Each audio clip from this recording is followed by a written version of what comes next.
Everyone, welcome to Destiny Commerce Academy. देखिए, आज का जो अपना टॉपिक है वो सेंट्रल लिमिट थ्योरम है। आइए उसके बारे में पढ़ते हैं। तो स्टैटिस्टिक्स के अंदर सेंट्रल लिमिट थ्योरम का जो है यूज किया जाता है आपका प्रोबेबिलिटी डिस्ट्रीब्यूशन के रिगार्डिंग या फिर सैंपल डिस्ट्रीब्यूशन के रिगार्डिंग। ठीक है, तो सैम्पलिंग या थ्योरी ऑफ एस्टिमेशन इस टॉपिक के अंदर हम इसको पढ़ रहे हैं। तो सेंट्रल लिमिट थ्योरम देखिए क्या दे रखे हम। When the sampling is from a normal population, normal population के लिए रिगार्डिंग आपको याद होगा, नॉर्मल पॉपुलेशन को ऐसे बेल शेप से आप बनाते हो। ठीक है, तो अगर इस नॉर्मल पॉपुलेशन से आप सैंपल लेते हो, यानी कि नॉर्मल पॉपुलेशन से आप अगर सैंपल लेते हो तो सैंपल भी क्या होगा, नॉर्मली डिस्ट्रीब्यूटेड होगा। ठीक है, आइए पढ़ते हैं। When sampling is from a normal population, the mean, किस चीज़ का मीन ऑफ सैंपल, सैंपल का मीन जो आपने पॉपुलेशन से लिया है नॉर्मल से, तो नो डाउट वो सैंपल का मीन भी नॉर्मल ही होगा। ठीक है, अब देखिए दो चीज़ें इसमें हैं, एक है पॉपुलेशन और एक है अपना सैंपल। पॉपुलेशन का मतलब जैसे मान लिया एक क्लास में 50 बच्चे हैं तो 50 के 50 बच्चे पॉपुलेशन में काउंट करते हैं, और अगर सिर्फ उनमें से 5 बच्चे आपने ले लिए उन 50 के फीचर जानने के लिए, तो 5 जो बच्चे लिए हैं वो आपके सैंपल होते हैं। अगर ये जो पॉपुलेशन है वो नॉर्मल है, नॉर्मल मतलब उसमें कोई भी अबनॉर्मल बच्चा नहीं है, ऑन एन एवरेज जैसे मान लो आप किसी के नियर अबाउट 60% नंबर उनके पास है, किसी के 58 है, किसी के 62 है, किसी के 55 है, तो किसी के 65 है। ठीक है, तो अगर वो नॉर्मल पॉपुलेशन नॉर्मल है तो उससे लिया गया सैंपल भी नॉर्मल होगा, पहली बात। दूसरी बात क्या होती है, अगर पॉपुलेशन नॉर्मल ना हो तो उससे लिया गया सैंपल नॉर्मल हो भी सकता है और नहीं भी होगा। तो इस कंडीशन में सेंट्रल लिमिट थ्योरम क्या बोलती है कि अगर पॉपुलेशन नॉर्मल नहीं है और हमें सैंपल को नॉर्मल बनाना है तो सैंपल का साइज बढ़ाना होगा।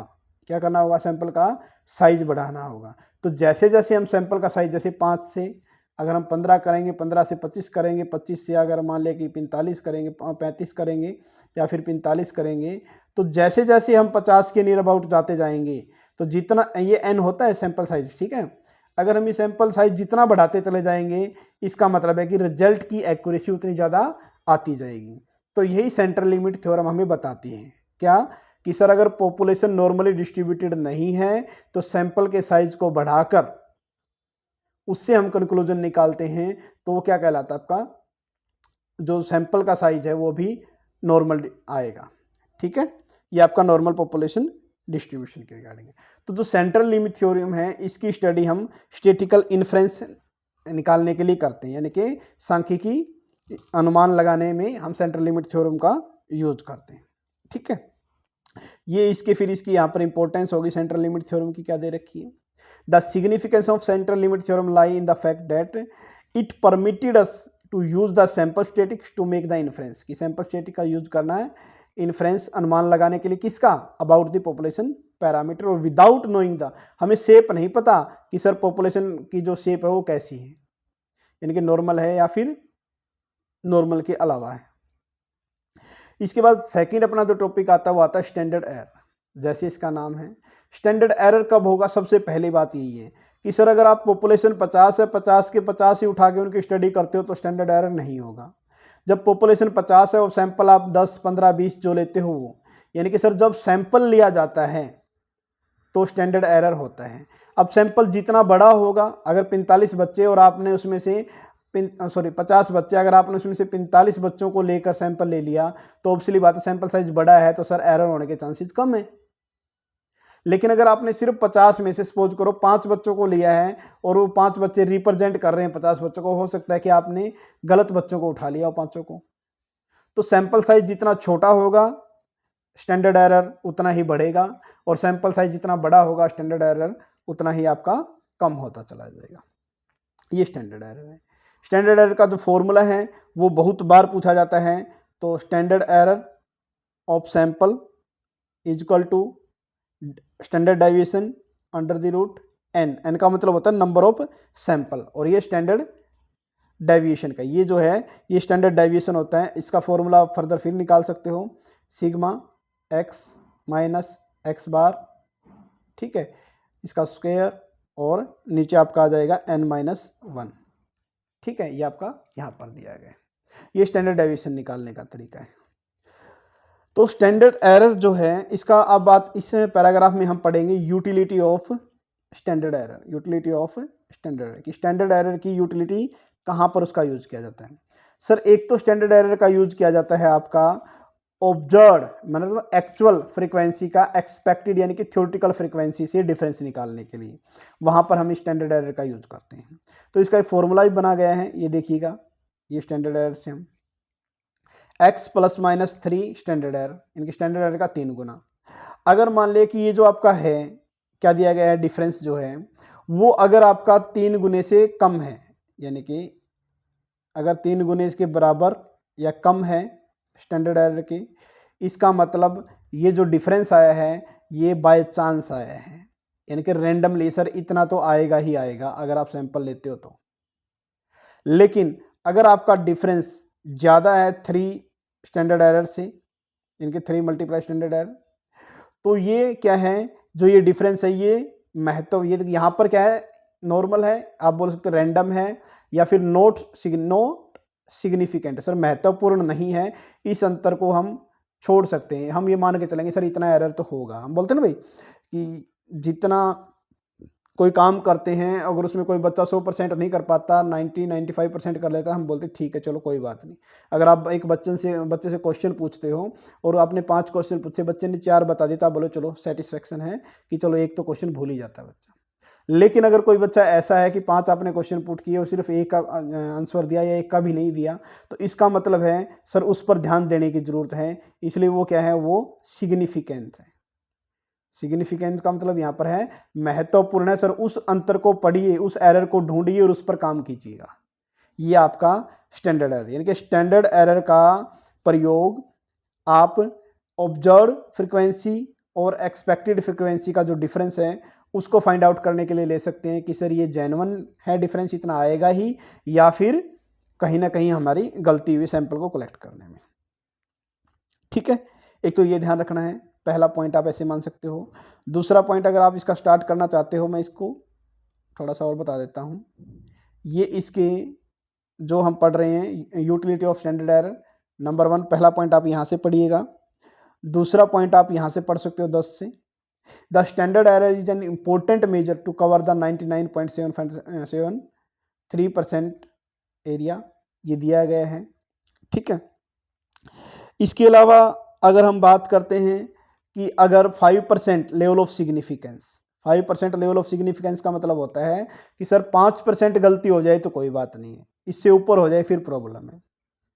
ठीक है, 1% लेवल ऑफ सिग्निफिकेंस का मतलब होता है सर 1% एरर जो है वो एक्सेप्टेबल है और 99% एक्यूरेसी है।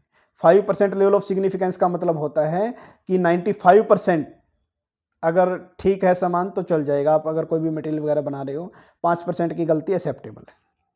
ठीक है, इसकी वैल्यू भी दे रखी है साथ में निकाल कर। इफ द एस्टिमेटेड पैरामीटर एक दो वर्ड आते हैं आपके, एक आता है पैरामीटर, एक होता है आपका स्टेटिक। पैरामीटर होता है पॉपुलेशन से लिया गया मीन, पॉपुलेशन से जो भी आप आइटम लेते हो। ठीक है, जैसे मान लें कि ये है और इसमें से आपने ये सैंपल ले लिया इतना पार्ट, इसको थोड़ा सा यहाँ ही ड्रॉ कर देता हूँ मैं। मान लें कि ये आपकी पूरी पूरी पॉपुलेशन है और इसका ये एक पार्ट आपने सैंपल के रूप में ले लिया इतना बड़ा। तो पॉपुलेशन से जो आप इस पूरी पॉपुलेशन से जो कुछ भी लेते हो आप, जो भी मीन वगैरह है या वेरिएंस वगैरह है, वो कहलाता है पैरामीटर। क्या कहलाता है? पैरामीटर। और इस सैंपल से जो लेते हो वो कहलाता है स्टेटिस्टिक। ठीक है, ये ध्यान रखना, दो वर्ड आप पढ़ लेना, थोड़ा ध्यान भी रहेगा। तो पैरामीटर बार बार आए तो इसका मतलब पॉपुलेशन से लिया गया है।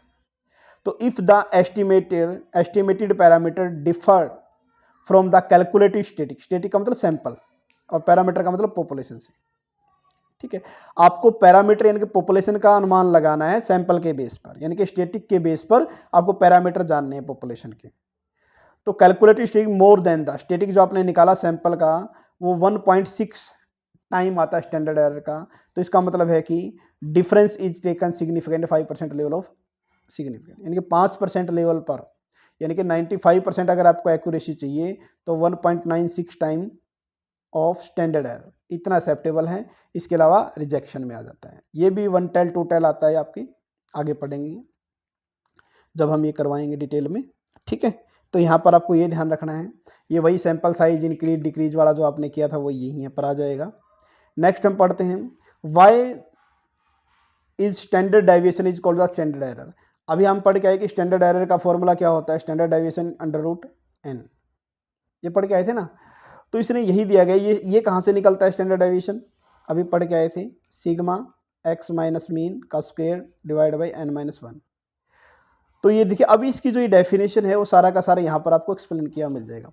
Standard deviation is called standard error. Standard deviation को स्टैंडर्ड एरर से जान सकते कब, इन ऑर्डर टू डिस्टिंग्विश, इनके डिफरेंस बीच कितने, standard deviation of the sampling distribution, ठीक है, from the original frequency distribution, इनके ओरिजिनल फ्रीक्वेंसी डिस्ट्रीब्यूशन का सैम्पलिंग डिस्ट्रीब्यूशन से डिफरेंस स्टैंडर्ड डेविएशन कहलाता है।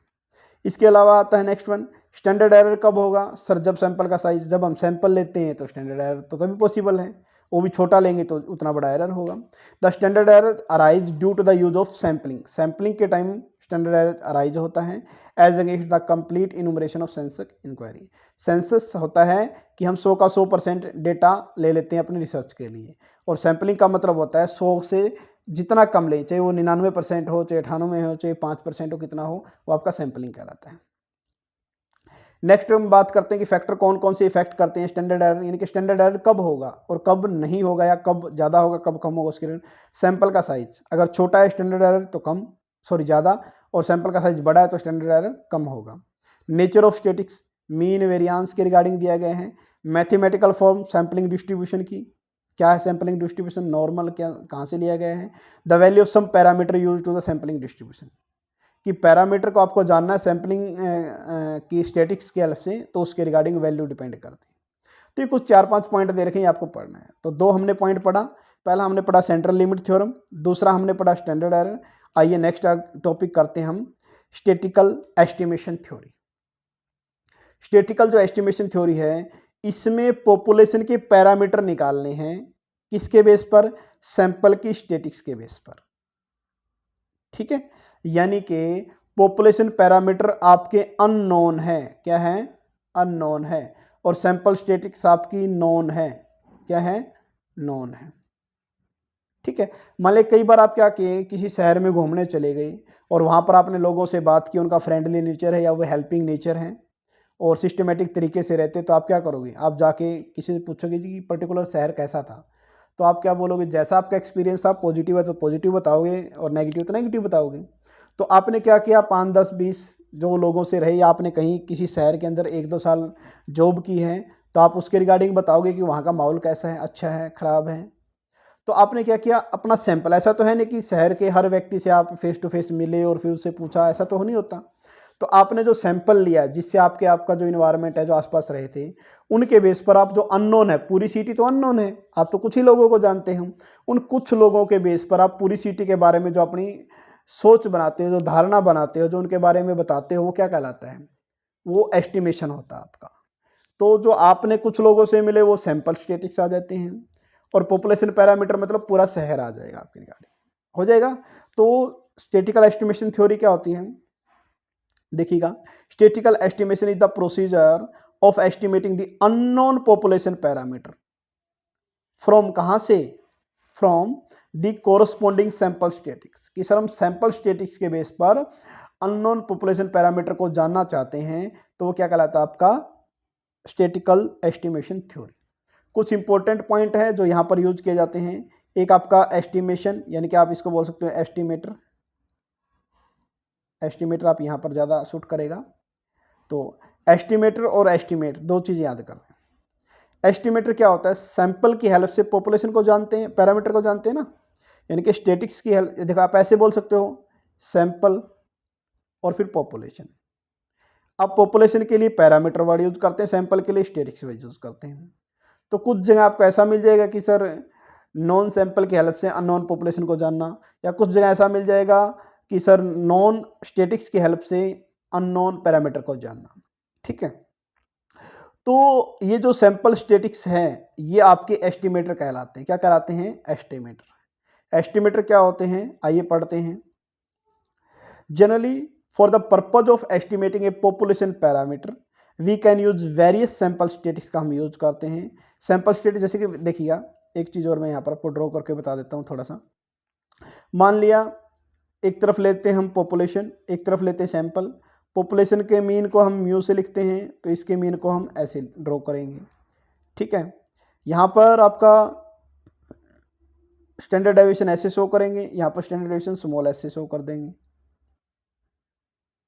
ठीक है, तो ये कुछ ऐसी चीज़ें हैं यहाँ पर अलग अलग। तो हमने क्या किया, ये पैरामीटर कहलाएंगे दोनों, ये स्टेटिक्स कहलाएंगे। ठीक है, इस टाइप से हम बात करते हैं। तो क्या दिया गया है देखिए, generally for the purpose of estimating a population parameter we can use various sample statistics हम यूज कर सकते हैं। This sample statistics like mean sample का, मीडियन या वेरियांस को हम S2 से शो करते हैं। जबकि अगर मैं बात करता हूँ पॉपुलेशन के पैरामीटर की, तो ये मीन को म्यू से बोलते हैं, पॉपुलेशन वेरियांस को ऐसे। ये पॉपुलेशन वेरियांस ऐसा हो जाएगा, सैंपल वेरियांस ऐसा डाल देंगे। ठीक है, तो ये जानना, ये आपका एस्टिमेटर होता है। जो ये सैंपल स्टेट होता है उसको एस्टिमेटर बोलते हैं, और उसके थ्रू जो रिजल्ट निकलता है उसको एस्टिमेट बोल देते हैं। ठीक है, the actual value taken by the estimator is called estimate. तो यहाँ पर पॉपुलेशन को लिया गया है, यहाँ पर पॉपुलेशन के पैरामीटर को थीटा माना गया है, और सैंपल के पैरामीटर को थीटा हेड के नाम से जाना गया है। तो थीटा हेड की हेल्प से हम थीटा को जानते हैं। ये एक एग्जाम्पल से समझाया गया। सेकंड पॉइंट इसमें जो पढ़ने वाला है आपका पॉइंट एस्टिमेट और इंटरवल एस्टिमेट। छोटा टॉपिक है लेकिन इंपॉर्टेंट है, यहाँ से क्वेश्चन हर बार इरेज किया जाता है। तो नेक्स्ट आता है आपके पास पॉइंट एस्टिमेट और इंटरवल एस्टिमेट। पॉइंट एस्टिमेट का मतलब होता है एक सैंपल स्टेटिक्स की हेल्प से पॉपुलेशन को जानना, और इंटरवल का मतलब होता है एक रेंज की हेल्प से पॉपुलेशन को जानना। A single value of statistics is use to estimate the unknown population parameter is called the point estimate. ठीक है, जैसे सैंपल के मीन से पॉपुलेशन के मीन को जानना क्या कहलाता है, पॉइंट एस्टिमेट कहलाता है। नेक्स्ट आता है अपने पास इंटरवल एस्टिमेट। क्या आता है, इंटरवल एस्टिमेट। इसको कॉन्फिडेंस लिमिट भी बोलते हैं। विद एग्जांपल आपको समझाऊंगा तो थोड़ा इजी रहेगा। मान लिया कि एक हॉस्टल है जहाँ पर बच्चे रहते हैं, वहाँ पर जो मंथली खर्चा है वो 1000 से 2000 के बीच में है। तो ये आपकी एक्सट्रीम वैल्यू हो गई। इसका मतलब है कि हॉस्टल में रहने वाले का बच्चों का खर्चा मिनिमम 1000 रुपये और मैक्सिमम 2000 रुपये आता है। तो किसी का 1500 होगा, किसी का 1200, किसी का 1800। समझ रहे हो ना बात। ये एक रेंज दे दी, ना कि ऐसा बोला कि हॉस्टल में रहने वाले बच्चों का खर्चा 1000 रुपये है, ऐसा नहीं बोल रखा। ठीक है, ऐसा नहीं बोला कि 1000 रुपये खर्चा है, ना ऐसा बोला 2000 रुपये खर्चा है। अगर 1000 रुपये बोलता अकेला तो पॉइंट इंटरवल होता, या सिर्फ 2000 बोलता तो पॉइंट इंटरवल होता। लेकिन एक रेंज दे दी है तो ये क्या कहलाता है, पॉइंट एस्टिमेट होता, और ये इंटरवल एस्टिमेट कहलाएगा। ठीक है, अब बात करते हैं सर एस्टिमेटर के बारे में। हमने पढ़ लिया सैंपल स्टेटिक्स को एस्टिमेटर बोलते हैं क्योंकि वो पॉपुलेशन पैरामीटर के बारे में बताता है, एस्टिमेट करता है। अब एक अच्छा एस्टिमेटर के अंदर क्या क्या प्रॉपर्टीज होनी चाहिए, वेरी वेरी इंपॉर्टेंट, बहुत बार पूछा गया है। सर एक अच्छा एस्टिमेटर उसी को बोल लेंगे जो ट्रू वैल्यू, जो पॉपुलेशन पैरामीटर है उसकी ट्रू वैल्यू को शो करेगा। किसको शो करेगा, ट्रू वैल्यू। यानी कि सर सैंपल जो है पॉपुलेशन को रिप्रेजेंट करे अच्छे से। क्या करे, मान लिया कि क्लास में 50 बच्चे हैं और बाहर से मान लिया कि कोई आया एग्जामिनर, उसने एक बच्चे को उठाया और उससे 2-3 क्वेश्चन पूछ लिए। अगर उसने बता दिए, मान ली 5 में से 3 क्वेश्चन बताए, 2 नहीं बताए, अगर वो उसी के बेस पर क्या करता है, एस्टिमेट कर लेता है कि सर इस क्लास में जो है ऑन एन एवरेज बच्चे पढ़ते हैं। या फिर एक आया एग्जामिनर क्लास में एक बच्चे को उठाया, उसने कुछ भी नहीं बताया, तो बोलेगा कि सारी क्लास ही डफर है। सब कुछ बता दे तो बोलेगा सारी क्लास इंटेलिजेंट है। तो ये बोलना चाहिए कि जो एक एस्टिमेटर होता है वो पॉपुलेशन को अच्छे से रिप्रेजेंट करे। जो अच्छे से रिप्रेजेंट कर पाया वही गुड एस्टिमेटर होता है, वरना नहीं। तो एक गुड एस्टिमेटर के अंदर 4 फीचर होते हैं, 4 क्वालिटी होती हैं। वो 4 क्वालिटी कौन कौन सी हैं, आइए 1 बाय 1 हम इसको पढ़ेंगे। पहली क्वालिटी देखिए क्या है, पहली क्वालिटी की अनबायस्ड एस्टिमेटर, कि बायस्ड नहीं होना चाहिए सर। कि जब भी आप कोई भी सैंपल स्टेटिक्स लो तो वो अनबायस्ड हो। जैसे सपोज करो वही एक क्लास में 50 बच्चे हैं और एक टीचर ने बोला सर ये बच्चे तो पढ़ते ही नहीं है, तो उसने पता है, एक टीचर को पता है एस्टिमेशन सैंपल स्टेटिक्स लेने वाले को कि ये जो पर्टिकुलर बच्चा है इसको कुछ नहीं आता, बाकी क्लास को आता है। अगर इसने जाके पॉइंट आउट इसी को उठा लिया तो क्या हो गया, वो बायस्ड हो जाता है। ठीक है, तो इसने क्या बोला, अनबायस्ड होना चाहिए। यानी कि सैंपल स्टेटिक्स क्या होना चाहिए, अनबायस्ड होना चाहिए, पहली फीचर। दूसरा होती है कंसिस्टेंस एस्टिमेटर। कंसिस्टेंस का मतलब होता है कि जैसे जैसे आप सैंपल का साइज बढ़ाओगे तो वो पॉपुलेशन ये 1 की तरफ भागेगा। मान लिया पूरी पॉपुलेशन, सपोज करो ये जो पूरी पॉपुलेशन है इसको हम 1 से रिप्रेजेंट करते हैं। किससे रिप्रेजेंट करते हैं? 1 से। और सैंपल मान लिया कि जैसे 0.2 ले लिया हमने, क्या ले लिया? 0.2। तो जैसे जैसे 0.2 से हम 0.5 पे पहुंचेंगे, 0.7 पे पहुंचेंगे, तो हम नियर अबाउट 1 की अप्रोच कर रहे हैं, नहीं कर रहे? सर 1 की तरफ जा रहे हैं। तो कंसिस्टेंस एस्टिमेटर का मतलब होता है कि जैसे जैसे आप सैंपल का साइज बढ़ाओगे वो 1 की तरफ जाएगा, यानी कि वो पॉपुलेशन पैरामीटर की ट्रू पिक्चर डिनोट करता है। ठीक है, ये याद रह जाएगा। इसमें थीटा की हेल्प से समझाया गया। वही थीटा हेड को थीटा हेड को सैंपल स्टेटिक्स बोलते हैं और थीटा को पॉपुलेशन पैरामीटर बोला जाता है। फिर भी क्या इसके अंदर आना चाहिए जो याद रखना सबसे इंपॉर्टेंट, पहले हमने पढ़ा था कि एस्टिमेटर अनबायस्ड होना चाहिए, दूसरा कंसिस्टेंसी उसके अंदर होनी चाहिए। लेकिन जरूरी नहीं कि जो कंसिस्टेंस एस्टिमेटर होगा वो अनबायस्ड भी हो। वेरी वेरी इंपॉर्टेंट है, PYQ में पूछा गया था सर कि सर की जो कंसिस्टेंस एस्टिमेटर है क्या वो अनबायस्ड भी हो? तो ऐसा जरूरी नहीं है। ठीक है, ये आपको ध्यान रखना है। तो यहां पर देखिए जो दे रखा है ना P, ये जो दे रखा है P वाला, यहां पर क्या दे रखा है कि थीटा हेड थीटा को रिप्रेजेंट करना चाहिए, थीटा हेड थीटा को रिप्रेजेंट करना चाहिए। ठीक है, और जो ये 1 की तरफ भागना जाना चाहिए आगे। इसके बाद आता है आपके पास नेक्स्ट वन, ये कुछ एग्जाम्पल दिए गए हैं कि जो मीन है सैंपल स्टेटिक्स है वो पॉपुलेशन मीन के इक्वलेंट होना चाहिए, या जो वेरियांस है सैंपल का वो 0 की तरफ जाना चाहिए, यानी कि वेरियांस किसकी तरफ जाना चाहिए? 0 की तरफ जाना चाहिए। ठीक है, बस आपको याद क्या करना है अभी, एक तो सर अनबायस्ड होना चाहिए गुड एस्टिमेटर, एक वो कंसिस्टेंसी उसमें होनी चाहिए, लेकिन जरूरी नहीं कि जो कंसिस्टेंस हो वो अनबायस्ड भी हो, ऐसा जरूरी नहीं है। तीसरी इसकी जो फीचर है वह एफिशिएंट एस्टिमेटर। क्या है? Efficient estimator. एफिशिएंट एस्टिमेटर का मतलब क्या होता है कि उसकी जो मात्रा है या कंपेयर जो करते हैं, एफिशिएंट का मतलब comparing of the another estimator. अगर मान ले कि 2 एस्टिमेटर है जो अनबायस्ड होने चाहिए ना, 2 एस्टिमेटर है, मान ले कि थीटा हेड 1 है और एक थीटा हेड 2 है, ये सैंपल स्टेटिक्स है। तो अगर इसका इसका वेरियांस कम है और इसका वेरियांस ज़्यादा है, तो वेरियांस का मतलब होता है डिफरेंस, मतलब कि इसमें मतलब पॉपुलेशन से दूरी बोल सकते हैं आप याद करने के लिए। तो अगर वेरियांस कम है, इसका मतलब इसके अंदर डिफरेंस कम है, तो इसका मतलब ये क्या है? ये आपका एफिशिएंट एस्टिमेटर कहलाएगा। भाई कौन सा एस्टिमेटर बढ़िया है, याद रह जाएगा। देखिएगा, efficient is a relative term, efficiency is an estimator is generally defined by the comparing with the other estimator की। 2 एस्टिमेटर से कंपैरिजन करो, उसमें से जो बेस्ट होगा वो ले लेना, वो एफिशिएंट एस्टिमेटर कहलाता है। इसके बाद आता है अपना नेक्स्ट वन, लास्ट अपना सुफिशिएंट एस्टिमेटर। क्या आता है? सुफिशिएंट एस्टिमेटर, कि एस्टिमेटर जो होना चाहिए वो सुफिशिएंट होना चाहिए। सुफिशिएंट का मतलब होता है कि बिल्कुल छोटा एस्टिमेटर भी आपको नहीं लेना है। ऐसा नहीं है कि आप 1000 लोगों को स्टडी कर रहे हो और सिर्फ 5 लोगों को लेकर हजारों के बारे में नहीं बता सकते। इसलिए तो आपने देखा होगा कि जो ये इलेक्शन की पोल करते हैं या उस पर दिखाते हैं कि कौन जीतेगा कौन हारेगा टीवी वाले, तो लेकिन के एस्टिमेटर गलत भी हो जाते हैं बहुत बार। क्यों? क्योंकि सर वो पूरे एक कंस्टिट्यूंसी मान लिया कि 10 लाख लोग वोट डाल रहे हैं और उसने लिया सिर्फ 10,000 लोगों का सैंपल, तो ऑब्वियसली बात है वो सफिशिएंट नहीं है। तो एस्टिमेटर क्या होना चाहिए? सफिशिएंट होना चाहिए, यानी कि जो आप सैंपल लो वो पूरी पॉपुलेशन को रिप्रेजेंट करने वाला होना चाहिए, उसको क्या बोलते हैं? Sufficient estimator. देखिए क्या देखें, the last property is a good estimator should possess sufficient an estimator theta hat मतलब sample statistics is said to be the sufficient estimator. कब? पैरामीटर का इफ यदि it contain all the information of sample regarding the parameter, यानी कि जब population की सारे feature को सैंपल के अंदर डाला जाए तो वही सफिशिएंट एस्टिमेटर कहलाता है। तो ये था जी आपका आज का टॉपिक, होप सो आपको समझ में आया होगा। फिर भी कोई प्रॉब्लम हो तो आप हमें कॉन्टैक्ट कर सकते हैं। Thank you all of you.